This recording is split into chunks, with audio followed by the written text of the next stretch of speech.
Wong Dede Iwan Kololodro Mas Patik Orojo Dewaku Urmang Geto Kadingaring Candur Gunung ingkang kepareng rawuh wonten Kadipaten Glagati Nunu boten sanes paduka Bapa Penemban Durna ing Soko Limo Urmang Geto Bapa Durna nadyan kula pun Adipati Brojo Dento ngaturaken pasekan pambagya para krami mawan tunjuk wonten ngarsa paduka Bapa Penemban Durna saha kasekecak wanggen paduka pinarak lenggah wonten ing Pendapi ing Kadipaten Glagati Nunu mriki Bapa Penemban. Blabudut monyor-monyor hawelok. Nggih, Ger. Angga Adipati Brojo Dento. Arek harja kiswanipun ingkang Bapa Soko Limo boten wonten alangan setunggal napa. Namung sembah bekti kula mugi kunjuk wonten ngarsa paduka nggarana Adipati Brojo Dento. Lho nggih, Bapa Penemban. Sampun kula tampi dhateng sih katresnan paduka Bapa Penemban dumawahi badan pribadi kula. Namung kewala mugi kasekecak wanggen paduka pinarak lenggah wonten ing Kadipaten Glagati Nunu. Nggih, Ger. Wiswanipun ingkang Bapa ing Soko Limo prato wonten ing Kadipaten Glagati Nunu sampun boten kirang prayogi. Nggih. Kula manggeta Raden Patih Haryo Suman. Nadyan kula pun Adipati Brojo Dento ngaturaken kalaharjan rawuhipun Raden Patih Haryo Sanggungi. Kawula ngono nggih, Nger. Raharja wiswanipun ingkang memang boten wonten alangan setunggal punapa. Namung sembah bekti kula mugi katur wonten ngarsa paduka anak Engger Brojo Dento. Nggih, Paman Lati. Sampun kula tampi dene paduka paring sih katresnan dhateng kula namung kewala mugi sekecak wanggen paduka pinarak lenggah wonten ing Glagati Nunu mriki. Nggih, Ger.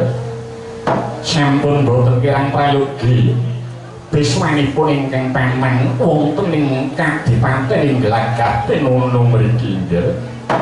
Kula manggeta Bapa Penemban Durna. Wonten timbalan ingkang dewa, Ger. Anak Engger Adipati Brojo Dento. Urmaos kagiat raosing manah kula dene paduka Bapa Penemban Durna nganti kaliyan Patih Haryo Suman kraya-raya rawuh wonten ing Kadipaten Glagati Nunu mriki sajak wonten wigatos ingkang perlu rinempat. Mila saking menika monggo daya-daya paring dawuh dhateng ingkang putra pun Brojo Dento Bapa Penemban Durna kanjeng ingkang puspita harum kasilir sami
Sewu lepat jagung samudraning pangaksami dening Kang Bopeng Sokolimo cumangka pangabiyanto ing pendhapitan po cecala sadèrèngipun. Inggih awit saking adrenging manah parikedah pinanggya kaliyan Paduka Angger Braja Tentuk namung ewala nggih.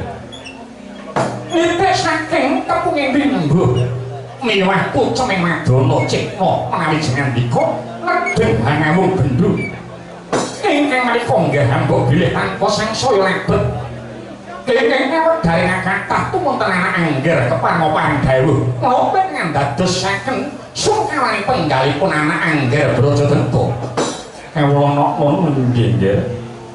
Anak Mas Braja Tentuk menapa ingkang kapenggalih sinten mangertos pisang kula kalih menika senggoda mbebore Sungkawa Paduka Angger Braja Tentuk.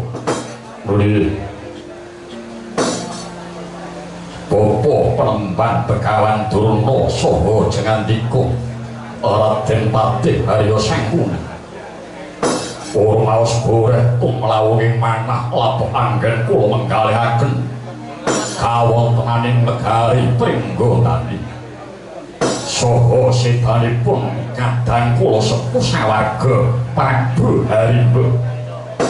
Kakang Prabu Harimba senggoda seda saking kadang kula inggih Kakang Mas Braja Bratasena garwanipun Kakang Mbok Arimbi. Babasan linali-lali tan bisa lali masih ketinggal gawang-gawang wonten ing pojoking netra. Mrika Penemban ingkang satemahan jalawi dhateng goreng manah kula Bapak Penemban. Ingkang pros mewah gembol monyor-monyor. Menika tanggalipun dados anjalawi sungkawaning dalem Paduka Angger Braja Tentuk. Kawula napa inggih kula res menapa ingkang dados dawuhipun Bapak Penemban Durna ing Sokolimo. Nggih, ya. Menawi bab sedanipun ingkang rata sawarga Prabu Harimba kula boten main sepinten to gempaling penggalih Paduka Angger Braja Tentuk. Wong nyatanipun menika kadang sepuh ingkang pantes minangka liruning Sudarma. Nanging nggih nanging badhe kados pundi? Maka menika sampun dados pestinipun menika sampun tinobran dening jagat. Bebasan getuni dhateng lampahan ingkang sampun kawruh menika tanpa wonten ginanipun, tanpa wonten paedahipun. Mekaten ingkang dados dawuhipun Bapak Penemban Durna. Niki nggih. Malah inggihipun Bapak badhe nyuwun pirsa.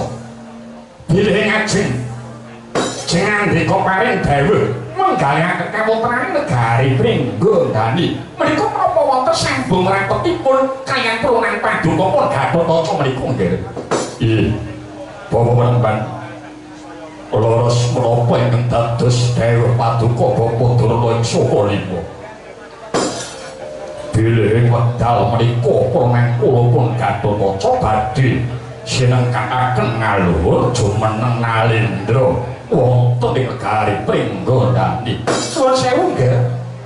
Ingkang Bapak badhe matur ngarsa Paduka nggih kados pundi Bapak Penemban Durna.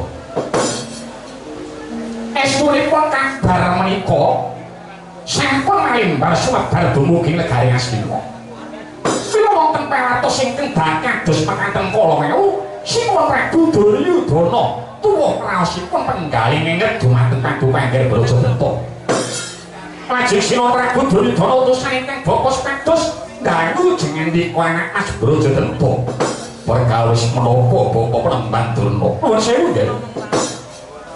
Bilih pun Gatotkaca sinengkaken ngaluhur jumeneng Nalendra wonten negari Pringgondani menika miturut pemanggih Paduka menika sampun leres menapa dereng. Nggih. Menawi saking pemanggih kula sampun trep lan leres. Jalaran kula piyambak sampun melenggana lan malihipun menawi Prunan kula pun Gatotkaca sampun kelampahan jumeneng Nalendra. Dawuhipun Kakang Mbok Arimbi kula ngadawan jumeneng dados warangka utawi patihipun Prunan kula pun Gatotkaca. Mekaten nggih nggih. Angger rumiyin nuwun sewu nggih. Ingkang bapa badhe tutur-tutur dhateng Paduka Angger Brajadanta.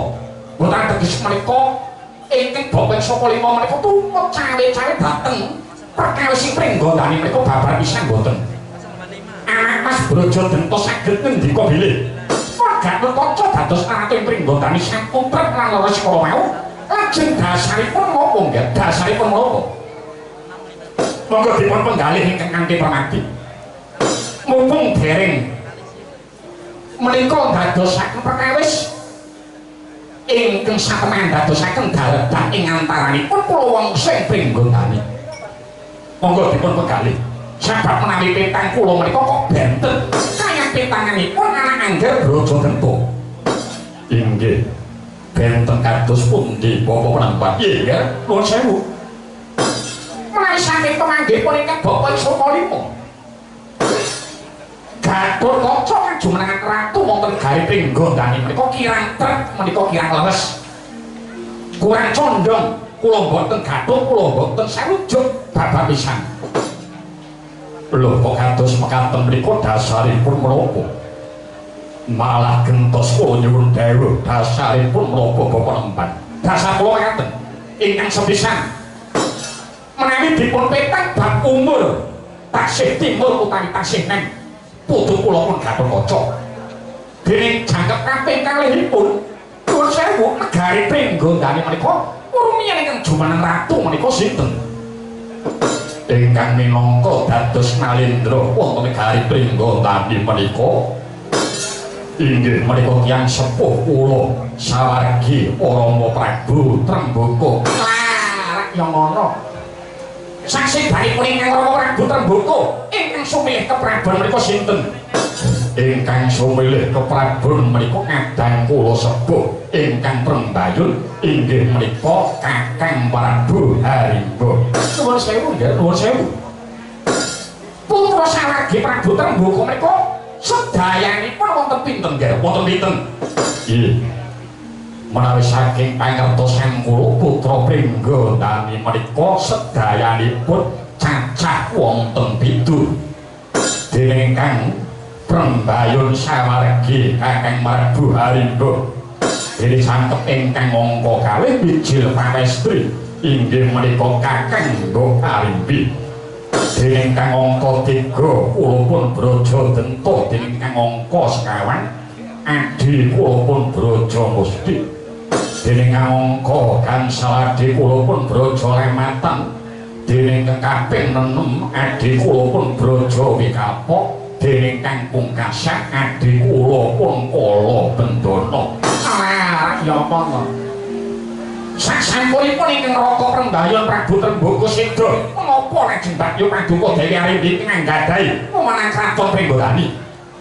Harap kedahipun boten menika klantu menika leper penggalipun ingkang Bapak Sokalima. Nuwun sewu. Sebab miturut naluri wewengkon kaprajan Kyai Putri menika boten nggadhahi pemenang jumeneng minangka Nalendra wonten gawe Pringgondani. Ingkang menang lumitir jumeneng dados Nalendra menika kedah putra Wijil Pancrengang Kagung. Lho kenging menapa kok mboten Paduka Angger Brajadanta ingkang jumeneng ratu? Lah kok malah Gatot Kaca anakipun Arimbi menika dasaripun menapa? Lho menika ngagem waton saking pundi? Estunipun Paduka menika dipun akali kaliyan tiyang Pandhawa. Namung Paduka menika mboten krasa. Pandhawa kepengin ngagengaken praja gedhekake negara Ngamarta. Nanging caranipun ingkang klentu, caranipun ingkang lepat. Nuwun sewu nggih, nuwun sewu. Grogok pikangguten negara Pringgondani kanthi cara Gatot Kaca didadekake ratu. Ratu milanipun negara Ngamarta saya dangu, saya gedhe, saya ngrembaka, saya rasa. Lho, menika ingkang dipun penggalih nggih. Dipun penggalih ingkang kanthi permati. Dasaripun boten wonten jamakipun wong urip kok ngajak perkasa menika mboten wonten nggih. Sing mesti akeh wong urip niku golek enak, kepenak mukti wibawa, sugih bondo sing tanpa rasa perkasa nyandhe bojo ayu, kurang trima isih ngrusoi bojone kancane. Lah menika jenenge wong urip.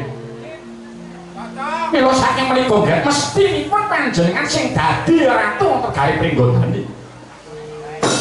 kenging menapa kok malah Gatotkaca bocah wingi sore sing durung ilang pupuk lempunyane sampeyan trima ngarep didadekake patih. Patih niku panganan apa, Dik?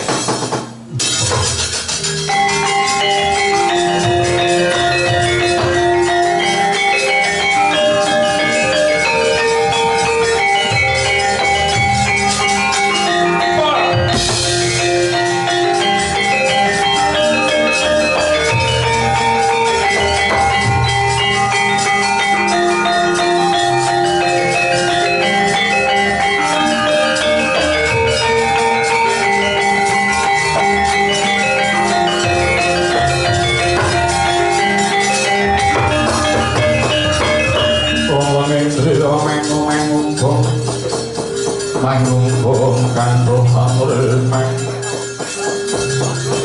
Lurana tanpa kandhen tanpa samengku sang jahukum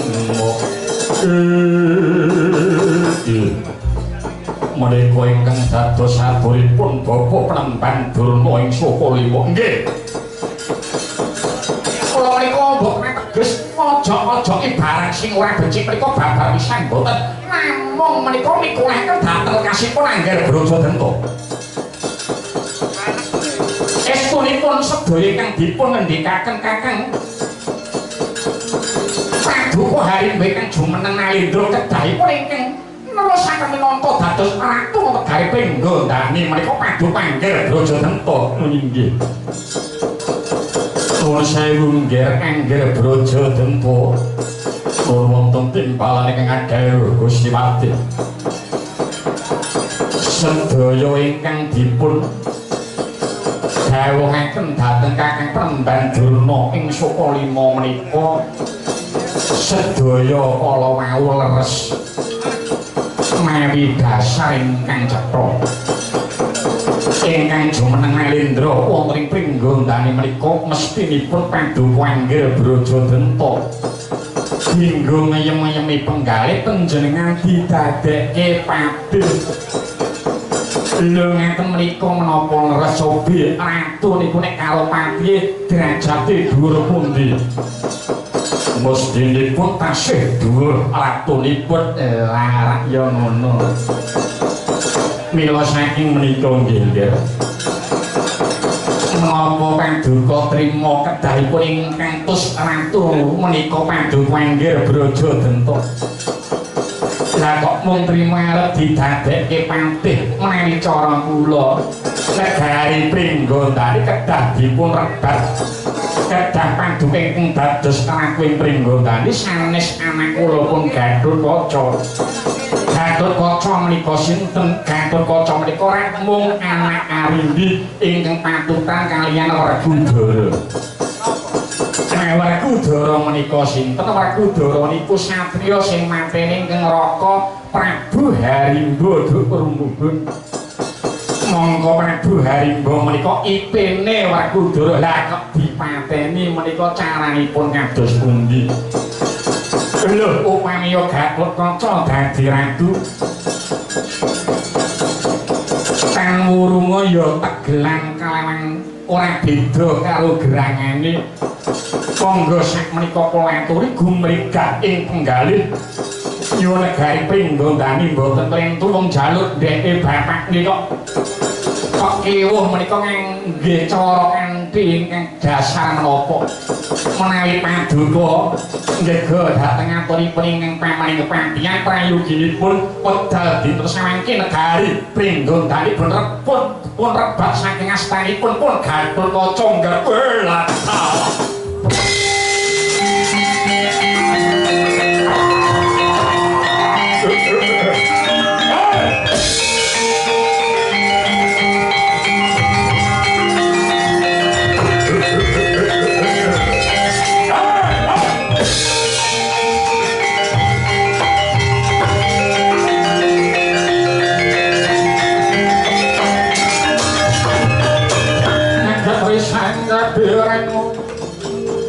Purnangku kinong tekong beto sangrot nandeng kawono Yogi tukang walang hati Yosi tukang nesing Yas Sintre mereka dipaten lagah dilulu inggih karo Adipati Brajadanta dipun bujuk dening Pandhita Sukalima Dharmadana Sumewapati Harya Sanguni geger surak ing pagelaran Jawi Upapeh wonten pismanipun Kadang Braja nenggih Raden Brajamusti iwah Raden Kala Bendana minggat ing setinggil dadya kagyat jroning penggalih Sang Brajadanta katon sumangka pangewak Bajra tekanmu ana ing kadipaten Glagah tinulu ana wigati apa Yayi Brajamusti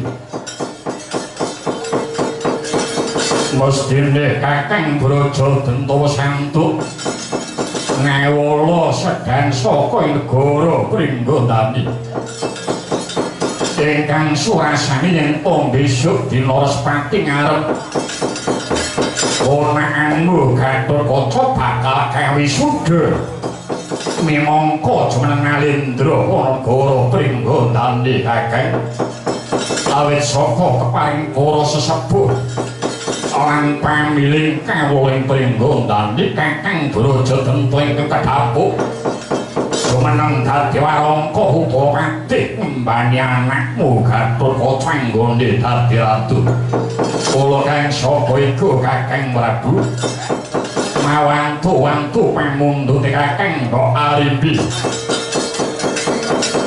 apa dene Kakang Werkudara dina iki uga Kakang Brajadanta katimbalan sowan ana ing Pringgondani kang wigati kejaba mangayu bagya Purnama Gatotkaca anggone bakal jumeneng ratu Kakang Brajadanta uga bakal kinepyakake minangka patih negara Pringgondani Kakang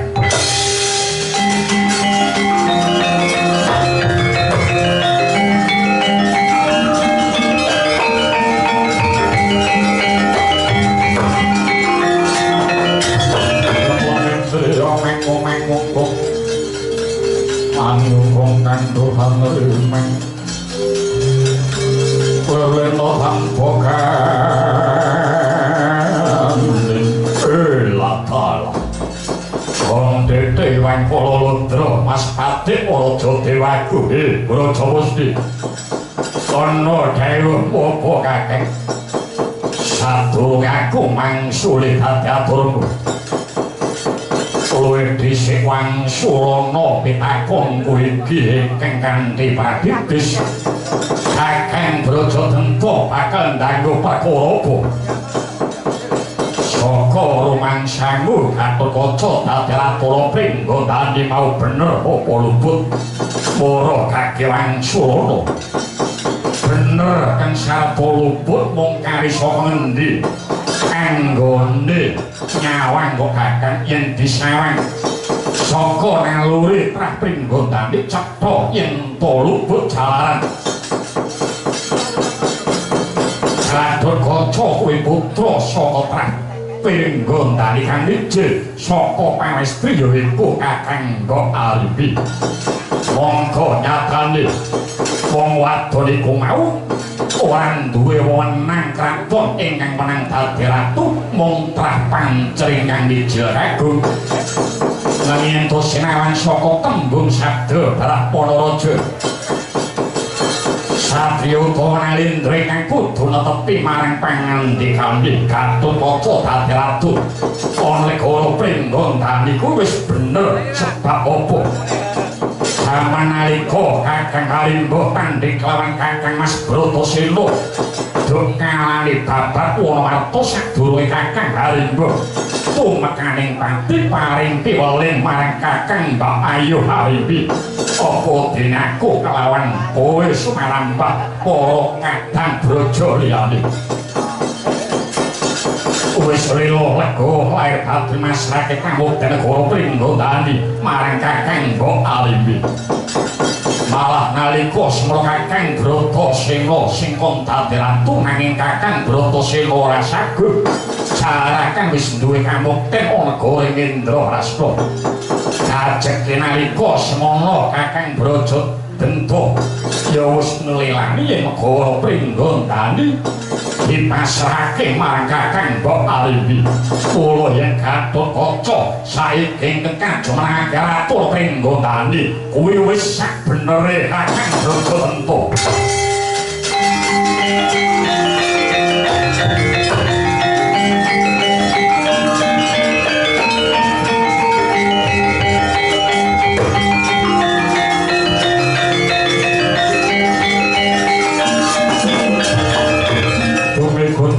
Kanjeng langit kolat-kolat katon leregening cangalis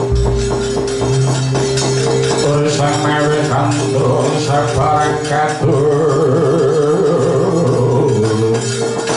Brojo Musti piye Kakang Brododento cetha yen kowe buta goblok keblinger nalarmu kowe kuwi diapusi karo wong Pandhawa nanging kowe kuwi ora krasa ora coba pikir Kakang Mbok Arimbi kowe kepengin mbuktekake nanging ancik-ancik marang kasangsaraning sedulur ora nang kota Brojo Musti wonten daerah menapa Penemban Durna Bapak bakal sambung rembug ngenani bab perkara ing negara Pringgondani dina samengko. Inggih kados pundi Bapak Penemban? Coba pikir sing kanthi permati. Lho ing antas negara Pringgondani kuwi tinggalane wong tuwemu, tinggalane Sawarga Prabu Tremboko. Lah kok banjur sing dadi ratu ponakmu gek metu saka wong wadon. Kuwi bener apa luput? Kuwi kabeh rek ya luput kuwi kabeh. Rak yo kleru coba ngorgake pikir lan nalar kowe kuwi diapusi wong Pandhawa nanging ora krasa lho mestine yen pancen dudu kakangmu Brododento sing dadi ratu malah kowe to sing kudune dadi ratu ngono kuwi yen pancen kowe ora gelem dadi ratu padimu sing Brajanematan utawa Brajawikapa nek kabeh ora gelem apa adimu kuwi sih ala Bendana kuwi gelem dadi ratu apa ora gah Rasudi wis aku kek trimo ngene kok Mbah Durna aku ora kepengin dadi ratu aku ora kepengin dakah-dakah dadi wong mulya yo sebabe apa kok ora kepengin dadi ratu negara Pringgondani mergane aku ki ora iso nulis aku ki buta huruf tak akoni aku ki buta bodoh nanging aku kuwi wong jujur lah wong aku ki kon tanda tangan wae ora mudeng kok mbah lah wong tanda tangan ora iso kok kon dadi ratu ki terus piye to mbah arep iso maca buku nek aku kuwi ora duwe kawruh sing luwih wis aku ngrumangsani kok mbah aku wis trimo dadi wong ngene iki wae wis apa anane watone uripku kuwi tentrem mergane nek aku ki dadi ratu tanurmu aku ki bakal rekoso lho kok rekoso sebabe apa lha ora rekoso piye lha ngomong wong akeh semono akeh penjaluke wis beda-beda sing siji kon nukokke seragam sing siji njaluk donatur teko neh njokke proposal monggo dadi ratu ki belanjane ora mesti wis malah ngumet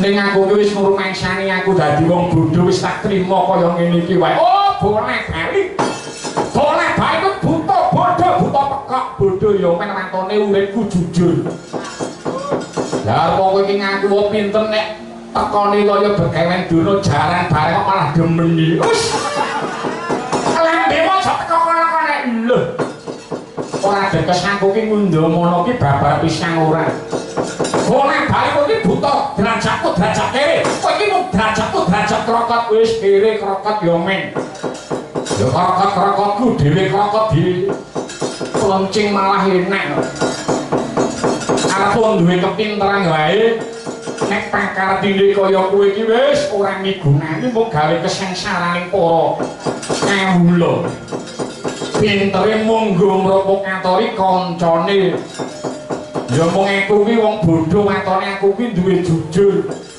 Wis Kang, sing jejak adek-adek mulo Kakang Brajadenta. Bareng tak saran saya suwe kok minger kiblatmu. Nalika semono wis prasetya kowe bakal nyengkuyung anggone anakmu Gatut. Aju menengake minangka dadi ratu negara Pringgondani. Lah bareng aku suweno ning glagah tinunu kok wis beda. Mergo kowe kena pembujuke provokator perkara Ngastina iki. Oh, Kakang Brajadenta, Kakang Brajadenta. Kowe eling lho Kakang. Eling yen kowe mbeguguk makutha waton. Kowe ngugemi adek-adekmu wis bakal dadi dardaing antaraning kulawarga ana negara Pringgondani. Ora percaya.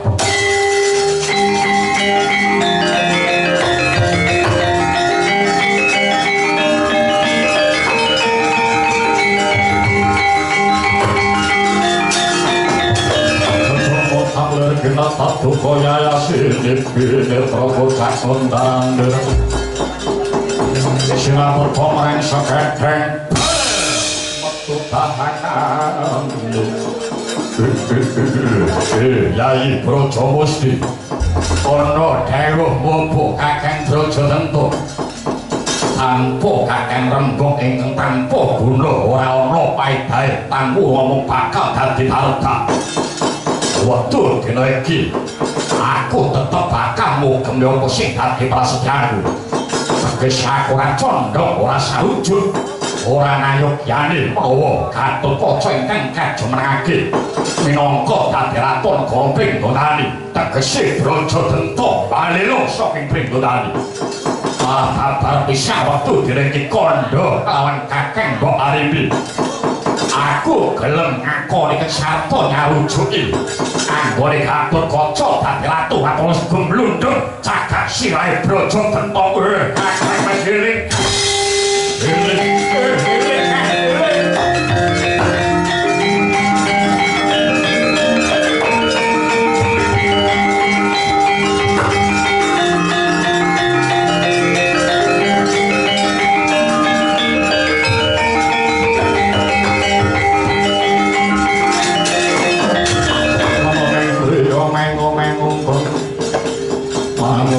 Kandhuhan remen welena tanpa kandhen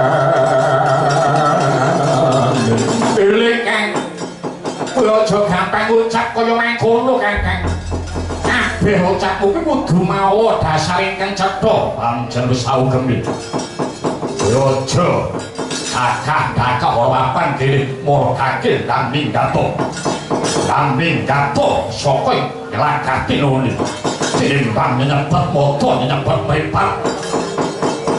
Kakang Brajadenta apa kowe ora mesake karo adi-adimu kabeh ya Kang?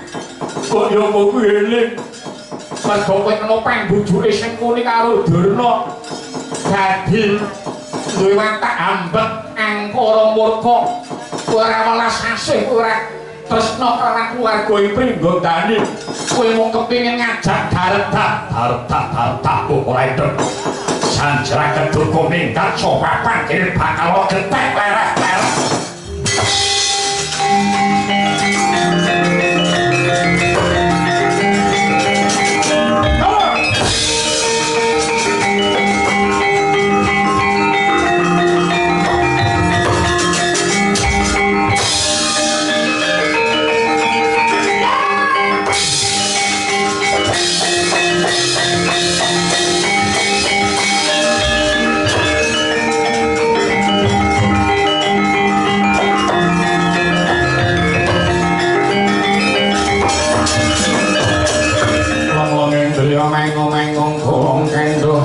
Manglele tanpa kandhen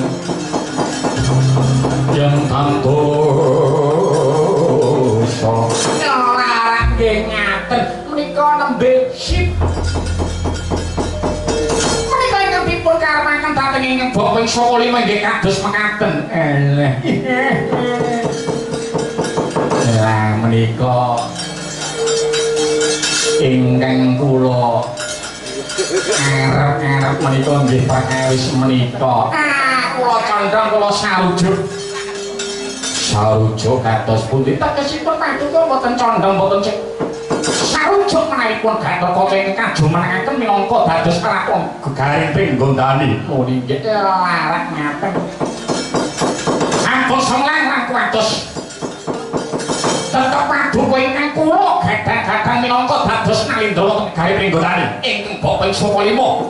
Tirah para sata Kurawa ingkang sagah paring sabiyantu dhateng anak Angger Brajadanta. Olehipun kados pundi diprabakaken kalenggalipun Gatotkaca. Malawetah dipun samangke langkung prayogi dipun lurupi gawe Pringgondani dipun damel geger dipun damel bumi angus. Supados sedaya kala rewu timpring kawontenanipun ing gawe Pringgondani kula ingkang sagah ngawak-awaki saking katobian. Lah kula nggih cocok pun ampun sumelang. Butuh ragat pirang miliar kula gawake bondo donya saking negari Ngastina, kula gawake prajurit saking negari Ngastina pirang-pirang brigada. Nggih ngaturaken gunging panduwun ingkang tanpa upami ning nggih ampun lali Jer Basuki Mawabia. Mari sampeyan sampun dados anak kula negari Pringgondani ampun lali kaliyan begawan dono karo Patih Haryo Sengkuni. Ampun sumelang monggih paduka Bapa Pembang Durna kula dadosaken pujangga wonten negari Pringgondani. Larang ya ngono iso mlaku loro. Siji ning Ngastina, siji ning Pringgondani. Wah, dobel bayaranku. Dobel gajiku. Mulai ning wong kok serakahe kaya saiki ora ditrewangi obat kaya ngono iso ora menghasilkan. Aja semlang disuni. Kowe Angger Brajadanta lakon dadi ratu negara Pringgondani. Aku dadi pujangga dadi Brahmana negara Pringgondani. Kowe mengko tak dadekke sapan tukang tunggu parkir ana negara Pringgondani. Ya kok malah melorot derajatku. Maune Patih kok malah dadi sampang wis senengane kok glenyengan tekan. Aja semlang. Lajeng menika prayoginipun menapa? Walawedal dinten samangke. Purba Wasesa sawetahipun dhateng kawontenan menika kula pasrahaken dhateng paduka Bapa Pembang Durna kaliyan Patih Haryo Sengkuni. Padha dinten samangke Bapa Doping saka 5 badhe daya-daya ngumine lampah. Badhe ngetawaken perwadya bala sing negari Ngastina anak kula para sata Kurawa. Nek paring sabiyantu dhateng ingkang Anggranan Adipati Biswarata. Mari mekaten Bapak Indonesia